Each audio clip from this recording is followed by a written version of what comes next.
आणि माझा मावस भाऊ बकरं कात्रत होता आणि मी धर्म उभारलो होतो. तोपर्यंत त्याचा 2:30 वाजता फोन आला की भाई तुझं झालं सिलेक्शन आणि 551 रँक आला. पण माझ्या दादाला माझ्या PSI व्हायचं होतं. मग पप्पांचं स्वप्न पूर्ण करायसाठी दादाने स्वतःचं स्वप्न बाजूला ठेवलं. Someone has to sacrifice their dreams to help someone to achieve their dreams. त्याचं स्वतःचं स्वप्न पाणी फिरलं होतं त्याच्यावर. सो मग ही खूप वाईट होतं. मग शेजारची लोक होऊ शकतात तर मी पण होऊ शकतोय. सो मग ते मोटिवेट करत होतं मला स्वतः. सो 22 लँग्वेजेस पैकी कोणत्याही लँग्वेजमध्ये तुम्ही मेन्सचा पेपर लिहू शकताय आणि कोणत्याही लँग्वेजमध्ये तुम्ही मुलाखत देऊ शकताय. पैसे एक वेळ जमा करता येतात पण वेळ नाही जमा करता येत. सो मग 2022 मध्ये मी पहिला अटेम्प्ट दिला माझा. आणि सगळ्यात दुःखद घटना म्हणजे माझे आजोबा पण वारले आणि दोन्ही वेळा मला त्यांच्या अंत्यसंस्काराला पण येता आलं नाही. पण जानेवारी 2024 मध्ये रिझल्ट आला आणि माझं परत एकदा मेन्स झाली नव्हती. पण नंतर कळालं की माझी 3 मार्कांनी मेन्स राहिली होती. सगळ्यात दुःखद म्हणजे हेच की फक्त 1 महिनाच राहिलाय आणि त्या 1 महिन्यामध्ये UPSC सारख्या इंटरव्ह्यूची तयारी करायचं ते एक हरक्युलस टास्क होता माझ्यासाठी. सो इंटरव्ह्यूचं बाळकडून मला वाटतं की प्रवीण चव्हाण सरांनी चांगल्या प्रकारे दिलं.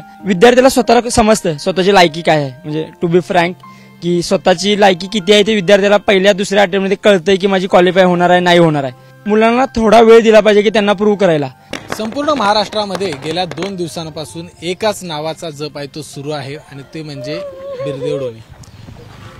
केंद्रीय लोकसेवा आयोगाची परीक्षा आहे ती त्यांनी उत्तीर्ण केलेली आहे. अतिशय खडतर प्रवास आहे तो त्यांचा या ठिकाणी पाहायला मिळतोय. कारण ज्यावेळी UPSCचा निकाल लागला त्यावेळी बिरदेव हे बेळगावमध्ये आपल्या मेंढ्यांसह त्या ठिकाणी होते, पालावरती होते, आई वडिलांसह मामांसह होते. त्यामुळं इतक्या कठोर परिश्रमातून बिरदेव यांनी जे यश मिळवले त्याबद्दल सगळ्यात आधी त्यांचं अभिनंदन. ABP माझाकडून आपलं अभिनंदन. हे जे सगळे यश आहे किंवा हे जे जितकं दिसतं तितकं हे सोपं नाही. जितकं बोलण्यासाठी किंवा दिसण्यासाठी जितकं सोपं आहे तेवढं सोपं नाही. कशा पद्धतीनं तयारी केली होती मला सांगा. ऍक्च्युली तर मेन UPSCची जर्नी तर माझी एप्रिल 2021 पासून चालू झाली. त्यानंतर माझा एक मित्र आहे मंगळवेढ्याचा जय पाटील म्हणून. त्याचे आजोबा BT पाटील सर एका प्राचार्य आहेत शिक्षण संस्थेमध्ये. त्यांचा विद्यार्थी आहे अजित शहा म्हणून पुण्यामध्ये. त्यांची यंत्र हार्वेस्टची कंपनी आहे. सो आजोबांनी माझ्याबद्दल त्यांच्याकडे बोललं होतं की असं एक विद्यार्थ्यांना त्याला काहीतरी आर्थिक मदत वगैरे लागली तर तुला करावी लागेल. सो त्यांनी अजित शहानी मला दिल्लीमध्ये क्लास लावायसाठी 2,35,000 रुपये एकाच फोनवर मला पाठवून दिले.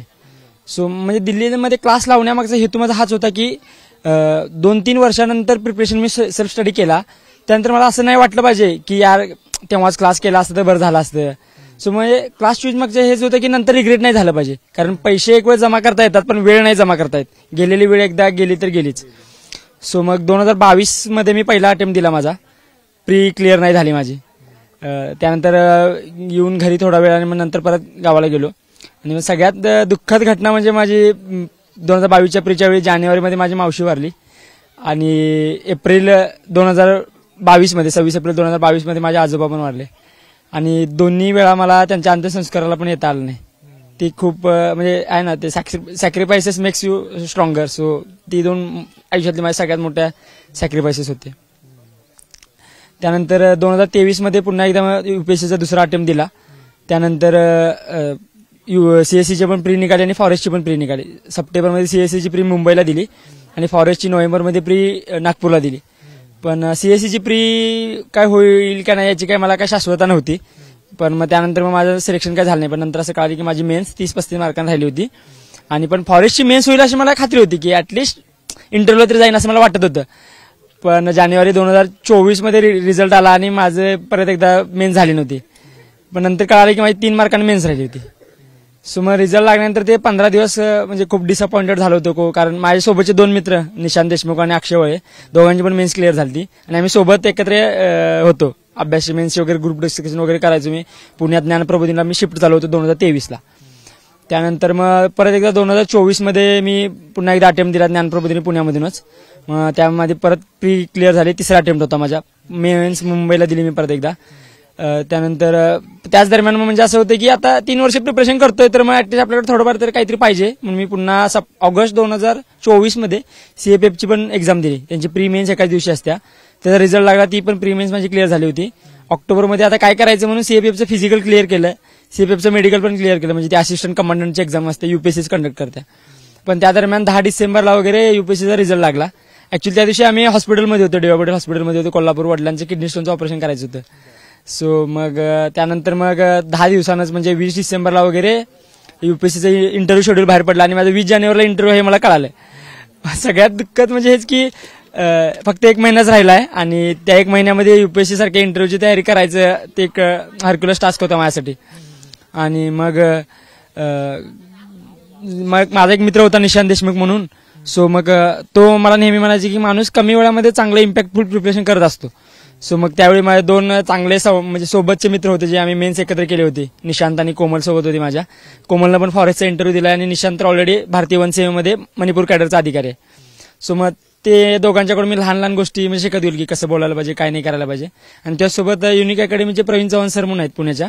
सो सरांच्याकडे गेलो. म्हणजे कसं असते आपल्या गावाकडच्या मुलांना गेले की म्हणजे ऍक्च्युली काय असते माहिती नसते ना. इंटरव्ह्यू द्यायचा ठीक आहे, हाऊस असते, खूप मजा असते, पण मग देतो प्रिपरेशन करून द्यायला पाहिजे. सर मग सरांनी सुरुवात केली की शूज कोणते घालायला पाहिजेत, कपडे कोणते घालायला पाहिजेत, बेल्ट कोणता वापरला पाहिजे, घड्याळ घालायचं नाही घालायचं, केस केवढे कट करायला पाहिजेत वगैरे, हे सगळे छोट्या छोट्या गोष्टी सरांनी सांगितलं. आणि त्यानंतर युपीएससी आमच्याकडून कसं डिटेल ऍप्लिकेशन फॉर्म भरून घेत्या. मग ते त्यामध्ये तुमच्या मल्टिपल हॉबीज वगैरे किंवा तुमच्या स्पोर्ट्स अचिव्हमेंट किंवा तुमची कोणती स्कॉलरशिप वगैरे असेल तर सांगायचं. मग सरांनी छोटे छोटे मिनी मॉक्स 1-on-1 अरेंज केले 10-15 मिनिटाचे. म्हणजे फॉर एक्झाम्पल मी 2020 मध्ये पोस्टामध्ये जॉब केला होता. सो त्याबद्दल मिनी मॉक केला. किंवा माझी हॉबी होती शिप अँड गोट रेअरिंग, त्याबद्दल पण 10-15 मिनिटाचे मिनी मॉक्स घेतले. त्यानंतर माझं बोटक्लबमध्ये असायचं, मी कॉलेज ऑफ इंजिनिअरिंग पुणेमधून ग्रॅज्युएशन केलं. सो बोटक्लबमध्ये मी माझी अचिव्हमेंट होती, मी झोनल प्लेअर होतो कायाकिंगचा. सो त्याबद्दल मग मिनी मॉक्स, म्हणजे सगळ्यांच्या मिनी मॉक्सचे मला फायदा एवढा झाला की एक कलेक्शन ऑफ क्वेश्चन्स झाले. आणि त्यानंतर माझा सर मला रिव्ह्यू द्यायचे की या क्वेश्चनचं उत्तर तू खूप खराब दिलंस आणि असं द्यायला नाही पाहिजे होतंस, या क्वेश्चनचं उत्तर देताना थोडंसं एक्सप्रेशन तुझं डाऊन होतं, डिमोटिवेटेड होतास, त्यानंतर तू आय कॉन्टॅक्ट करत नव्हतास. म्हणजे जे छोट्या छोट्या गोष्टी की जे कोण आपल्याला सांगत नसतं. सो इंटरव्ह्यूचं बाळकडून मला वाटतं की प्रवीण चव्हाण सरांनी चांगल्या प्रकारे दिलं. त्यानंतर ऍक्च्युली जे पहिलं ऑपरेशन माझ्या वडिलांचं झालं होतं ते काही एवढं चांगलं झालं नव्हतं. मग 5 जानेवारीमध्ये मगदूम हॉस्पिटल कोल्हापूरला परत एकदा ते PCNLची सर्जरी करण्यात आली वडिलांची, ती स्टेंट घालण्यात आली. आणि मग त्यावेळी मग असं होतं की मला आता 15 दिवस राहिले होते आणि 5 जानेवारीपर्यंत मी कोल्हापुरातच होतो. सो मग मला दिल्लीला जाणं गरजेचं होतं कारण मॉक इंटरव्ह्यू द्यायचे होते मला. सो मग मी तिथंच दाजींना आणि दिदींना हॉस्पिटलमध्ये ठेवलं आणि मी त्या दिवशी हॉस्पिटल झालं आणि मी ते ICU मधून बाहेर काढलं वडिलांना ऑपरेशन थिएटरमधून बाहेर काढलं आणि मी पुण्याला आलो. मग पुण्यात ज्ञानप्रबोधिनीमध्ये येऊन एक मॉक दिला आणि त्यानंतर मग थोड्या दिवसात मी परत दिल्लीला गेलो. दिल्लीमध्ये 3-4 मॉक दिले आणि 20 जानेवारीला माझा ऍक्च्युअली इंटरव्ह्यू झाला. आणि परवा ज्यावेळी रिझल्ट आला होता त्यावेळी आमच्या एका मावशीच्या दिरांची बकरी कातरायला चालू होती आणि माझा मावस भाऊ बकरी कातरत होता आणि मी धरून उभारलो होतो. तोपर्यंत युजली युपीएससीचा इंटरव्ह्यू 5 वाजता येतो, पण म्हणजे 22 तारखेला इंटरव्ह्यू येणार होता, इन्सायडरची थोडी इन्फॉर्मेशन होती, पण मग 2:30 वाजता लागेल हे वाटत नव्हतं. मग तोपर्यंत मी तिथं असतानाच माझ्या मित्राचा फोन आला, निशांत देशमुख, जो मगाशी मी ज्याचा उल्लेख केला, त्याचा 2:30 वाजता फोन आला की भाई तुझं झालंय सिलेक्शन आणि 551 रँक आलाय. मग ती एक फिलिंग खूप भारीच असते की मग त्यावेळी थोडा आनंदाश्रू येतातच 2-3 मिनिटासाठी. मग ती चांगलं होतं. मग थोड्या वेळासाठी तरी कसं असते की लिस्टमध्ये येणंच खूप म्हणजे अशी सिच्युएशन झाली असते लिस्टमध्ये येऊ दे, पण मग 551 रँक आला, चांगली रँक होती, म्हणजे होतं. मग भारी वाटत होतं थोडं. आणि त्यानंतर मग खूप जास्त फोन चालू झाले. मग त्यानंतर थोडीशी जाणीव झाली की आता थोडीशी जास्त रिस्पॉन्सिबिलिटी आपल्यावर आहे. सो मग काय जरा हे आता आपण सगळं ऐकलं. मी थोडंसं मागे घेऊन जातो, कारण ज्या परिस्थितीमधून तुम्ही आलेला आहात, ज्या घरातून तुम्ही आलेला आहात, ती परिस्थिती मला जरा सांगा. ऍक्च्युली माझे वडील आणि आई आणि वडील दोघंही मेंढपाळ आहेत आणि दोघंही आम्ही लहान असूपर्यंत त्यांनी बकरी राखायची. बेळगावला आमच्या मामांच्या सोबत बकरी असायची. सो लहानपणापासून आम्ही सुट्टीला वगैरे गेलो की म्हणजे 1ली-2रीला तरी कोणते शाळेत गेलोच नाही. ऍक्च्युली फुल टाइम तर बकऱ्यातच असायचो कारण इतकं काही गांभीर्यच नव्हतं. पण मग त्यानंतर मग जसं शाळेत की जरा चांगली प्रगती होती, मग आमचे शिक्षक वगैरे सारखे वडिलांना बोलवून घ्यायचे की तुमचा मुलगा जरा अभ्यासात चांगला आहे, जरा तुम्हाला लक्ष द्यायला पाहिजे. मग पप्पा थोडं 10वीपर्यंत शिकलेले असल्यामुळे त्यांनी निर्णय घेतला की काय नाही आता बकरी बंद करूया आणि गावाकडे शिफ्ट होऊया. मग जी काय होती बकरी ती मामांच्यात घातली आणि आम्ही गावाकडे शिफ्ट झालो, आई वडील आणि आम्ही भाऊ वगैरे सगळे, बहीण वगैरे. मग माझ्या बहिणीचं काय मी बहीण 12वीत असताना बहिणीचं लवकर लग्न झालं. लवकर लग्न बहिणीचं झालं आणि म्हणजे ते असतं ना की ऍक्च्युली तिच्या मॅच्युरिटी किंवा तिच्या ओपिनियन म्हणजे कन्सिडर आता ते माहितीच आहे की. सो त्याचं एक दुःख होतं की दीदीचं 12वीत लग्न झालं, तिला अजून म्हणजे शिकवायची इच्छा होती खूप. सो पण मग वडिलांची एक इच्छा होती की इंडियन आर्मीमध्ये भरती व्हावं, पण माझ्या दादाला माझ्या PSI व्हायचं होतं. मग पप्पांचं स्वप्न पूर्ण करायसाठी दादानं स्वतःचं स्वप्न बाजूला ठेवलं आणि आर्मी एअर डिफेन्समध्ये शिपाई म्हणून भरती झाला. आता तो सध्या नायक म्हणून काम करतो. पण मग ऍक्च्युली कंडिशन होती की म्हणजे बकरी सोडून आल्यानंतर म्हणजे मी 7वी-8वीला होतो. मग 8वी ते 12वी पर्यंतची कंडिशन, फायनान्शियल कंडिशन खूपच डिफिकल्ट होती आणि पैसे मिळतील या आशेनं मी NMMS स्कॉलरशिपला बसलो होतो आणि ते माझं सिलेक्शन पण झालं. मग त्याच वर्षी मला ते 24,000ची स्कॉलरशिप मिळाली. मग ती स्कॉलरशिप मी कॉलेजला फर्स्ट इयरला असताना हॉस्टेलची फी भरली. सो मग 5 वर्ष खूप कठीण होते. मग दादा ज्यावेळी माझा BSc कॉलेजला होता देवचंदला निपणनगरला, तर तो दादा हॉटेल वगैरे वेटरचं वगैरे काम करायचा. सो त्याने स्वतःचे फायनान्शियल मॅनेज केले. पण मग दादा एकदा भरती झाल्यानंतर मग फायनान्शियल रिस्पॉन्सिबिलिटी दादावर शिफ्ट झाली आणि मी म्हणजे 2017 मध्ये सेकंड इयरला काय फर्स्ट इयरला असताना दादाचा भरती झाला. सो एक होती ती फायनान्शियल इंडिपेंडन्स मला भेटला होता की ऍटलीस्ट आधीच्या पेक्षा बेटर कंडिशनमध्ये गेलो होतो आम्ही. सो मग दादाचं इतकंच म्हणणं होतं. मग त्याचवेळी माझं पोस्टामध्ये पण सिलेक्शन झालं होतं. मग तो मी दादा म्हणाला की ठीक आहे काय आता मी पण शिपाई आहे, तू चांगलं करू शकतोस तर अजून चांगल्या परीक्षा वगैरे दे. त्याचवेळी माझं नेव्हीमध्ये पण सेलरमधून सिलेक्शन झालं होतं. मग ते दोन्ही पण नोकऱ्या रिजेक्ट केल्या आणि UPSC करायचा निर्धार मी 2017 वेळी घेतला. मग 2019-20ला मी NCERT वाचायचो. म्हणजे सुरुवातीला तर मी सुरुवातीला तर इंग्लिश इतकं चांगलं असायचं नाही, त्यामुळे मग इंग्लिशचे मराठीमध्ये ट्रान्सलेशन करून वाचायचो. त्यानंतर लास्ट इयरला गेल्यावर तर इंग्लिश टू इंग्लिश ट्रान्सलेशन करून वाचू लागलो. मग हेच की मग एप्रिल 2021 पासून फुल टाइम प्रिपरेशन करायचा निर्णय घेतला. पण हेच की मग someone has to sacrifices their dreams to help someone to achieve their dreams. मग या ठिकाणी माझा दादा होता की ज्यानं त्याचं स्वतःचं स्वप्न पाणी फिरलं होतं त्याच्यावर. सो मग ही खूप वाईट होतं. पण मग मला एक इच्छा आहे की आता मी जॉबला लागलोय तर दादाला लवकर रिटायर करून PSIला हेल्प करायची आहे दादाला सगळ्यात महत्वाचं. म्हणजे आम्ही देखील त्यावेळी बातमी केली की ज्यावेळी 12वीमध्ये मला वाटतं 98% मार्क पडले होते आणि सगळीकडे चालू होते की मेंढपाळाचा मुलगा 98% पास झाला. म्हणजे 12वीत असताना त्यावेळी आम्ही ती बातमी घेतली होती. आपण UPSC करावं किंवा इतक्या लहान घरातून मेंढपाळाच्या घरातून आपण आलोय आणि UPSC मध्ये आपण UPSCच करावं हे कधी नेमकं डोक्यात आलं? ऍक्च्युली तर UPSC असं काय आपल्याला काय लहानपणापासून काय माहित नव्हतं गावाकडच्या मुलांच्या. पण आमच्या 7वीच्या ज्या वर्ग शिक्षक मॅडम होत्या जाधव मॅडम म्हणून, त्यांचं असं म्हणणं होतं की आम्ही शिक्षक झालोय तो आमच्या वरचा काहीतरी अधिकारी व्हावाच, म्हणजे शिक्षण अधिकारी वगैरे व्हावाच अशी त्यांची इच्छा होती. मग 9वी 10वी वगैरे तर तेच स्वप्न होतं की ऍटलीस्ट शिक्षण अधिकारी तरी बनूया की म्हणजे जेणेकरून शिक्षकांना आपल्याबद्दल जरा आदर वाटायला पाहिजे. मग 11वी-12वीला कॉलेजला गेल्यानंतर मी थोडं असं वाटलं की यायला शिक्षण अधिकाऱ्यापेक्षा जरा उपजिल्हाधिकारीची पोस्ट जरा चांगल्या असत्या आणि त्यासाठी ट्राय करूया. मग ग्रॅज्युएशनला असताना MPSCची प्रिपरेशन करायचं असं मी डिसाईड केलं. पण मग कॉलेजमध्ये आल्यानंतर थोडं बेटर एक्सपोजर भेटलं. कॉलेजमध्ये आमच्या म्हणजे कॉलेज ऑफ इंजिनिअरिंग पुणेमध्ये CVP मध्ये सिव्हिल सर्व्हिसेस ऍस्पिरंट्स क्लब आहे. UPSCचे प्रिपरेशन करण्याची खूप हिस्ट्री आहे आणि खूप सिलेक्टेड कॅन्डिडेट्स पण आहेत. मग 2017 मध्ये आमच्या कॉलेजचे त्याच वेळी एकाच वर्षात 15 लोकांचे UPSCच्या फायनल लिस्टमध्ये सिलेक्शन झाले होते. आणि मग तो that acted as a spark which ignited me to prepare for the UPSC civil services examination. So मग 2019-20 पासून NCERT वगैरे वाचून मग तीच गोष्ट होती की त्यानंतर कळाली की जिल्हाधिकारी उपजिल्हाधिकाऱ्यापेक्षा खूप मोठा असतो. आणि ज्यावेळी विद्यार्थ्यांची भाषणं झाली त्यामध्ये विद्यार्थ्यांच्या भाषण ऐकल्यानंतर असं वाटलं की आपल्यापेक्षा कमी CGPA असणारे मुलं सिलेक्ट झाल्यात आणि आपल्यासारखी सिच्युएशन आहे तर मग ते करू शकते तर मग आपण पण करू शकतोय. सो ते असते ना, try to associate our self with those who are similarly situated. So मग त्यांच्याशी असोसिएटेड केलं. नंतर त्यानंतर माझे जवळचे मित्र म्हणजे फॉर एक्झाम्पल प्रांजल चोपडे जो भारतीय वनसेवेमध्ये सिलेक्ट झाला, त्यानंतर आशिष पाटील जो कोल्हापूरचाच आहे तो पहिला IPS झाला, त्यानंतर परत IAS झाला. सो मग हे गोष्टी मग शेजारची लोक होऊ शकतात तर मी पण होऊ शकतोय. सो मग ते मोटिवेट करत होतं मला स्वतःला. मग शेवटी बाकीच्यांनी सपोर्ट दिलाच, आई वडील असो किंवा दादा असो किंवा दाजी किंवा दिदी असो सगळ्यांनी सपोर्ट केला.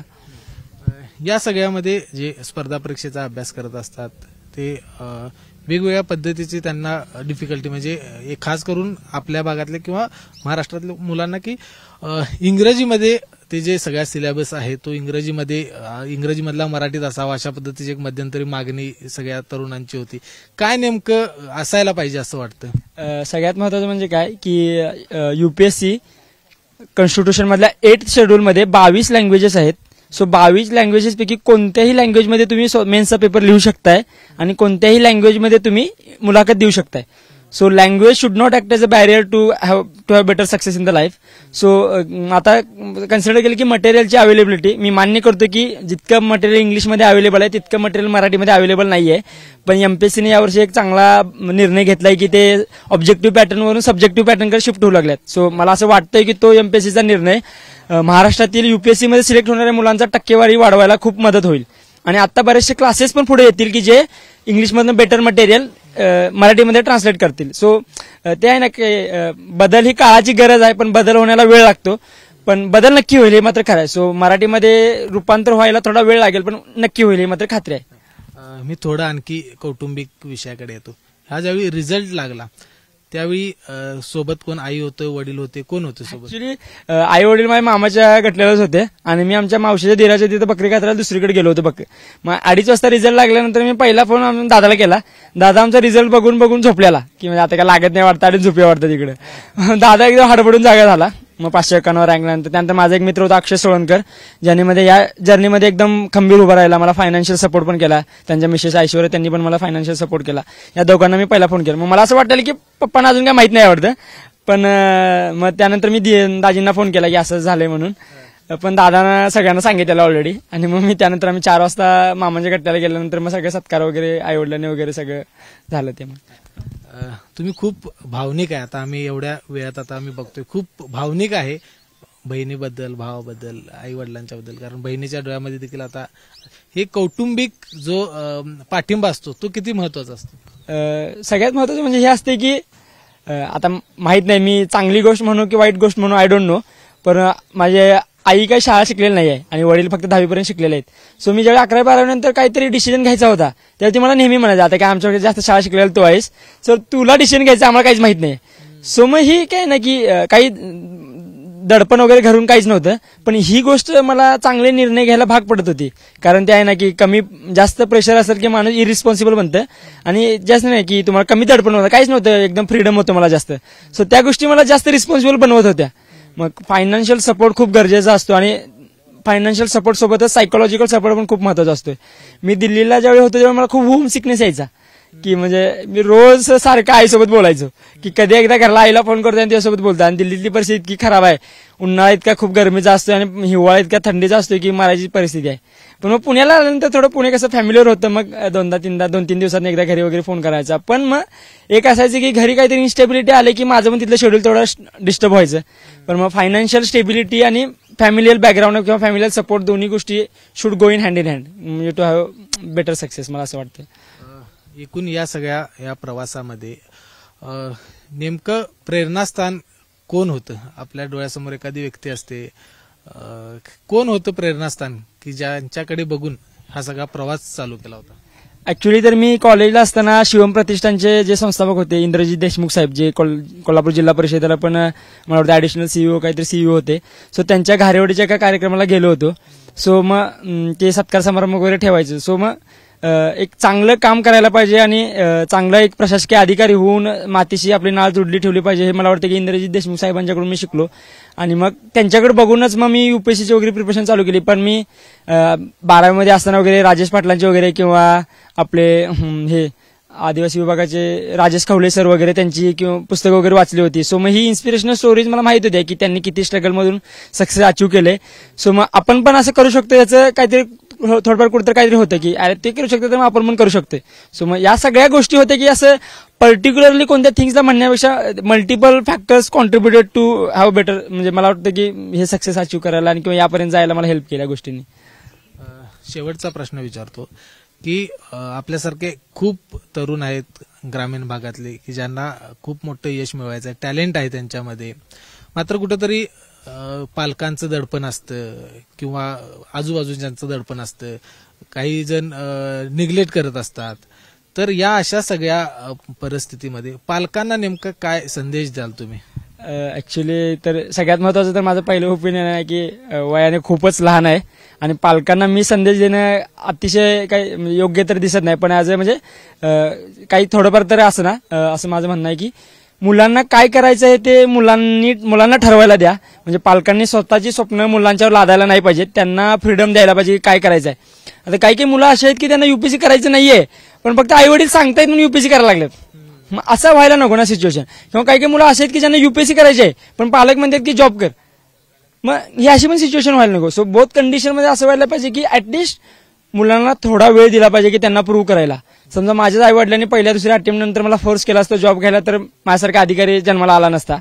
सो मग हेच आहे की पालकांचं सहकार्य खूप महत्वाचं आहे, आणि पेशन्स ठेवायला पाहिजे. आणि कसं आहे विद्यार्थ्याला स्वतःला समजतं स्वतःची लायकी काय आहे, म्हणजे टू बी फ्रँक की स्वतःची लायकी किती आहे ते विद्यार्थ्याला पहिल्या दुसऱ्या अटेम्प्टमध्ये कळतंय की माझी क्वालिफाय होणार आहे नाही होणार आहे.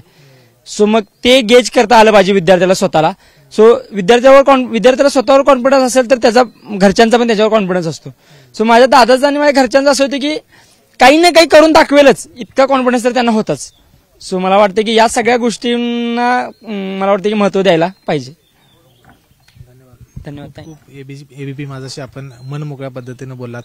तर हा बिरदेव यांचा प्रवास होता 1ली-2री पासून ते UPSCच्या परीक्षा उत्तीर्ण होईपर्यंत. कशा पद्धतीनं आपण पुढे आलो, कशा पद्धतीनं या ठिकाणी या परिस्थितीवरती सगळ्या मात केली आणि पालकांनी आपल्या जे इच्छा असते, आकांक्षा असते, ते इच्छा आकांक्षा आपल्या मुलांवरती दडपण म्हणून त्या ठिकाणी टाकू नये अशा पद्धतीचा एक सल्ला या ठिकाणी बिरदेव यांनी दिलेला आहे. कॅमेरामन निलेश शेवाळेसह विजय केसरकर, एबीपी माझा, चिकोडी. एबीपी माझा, उघडा डोळे बघा नीट.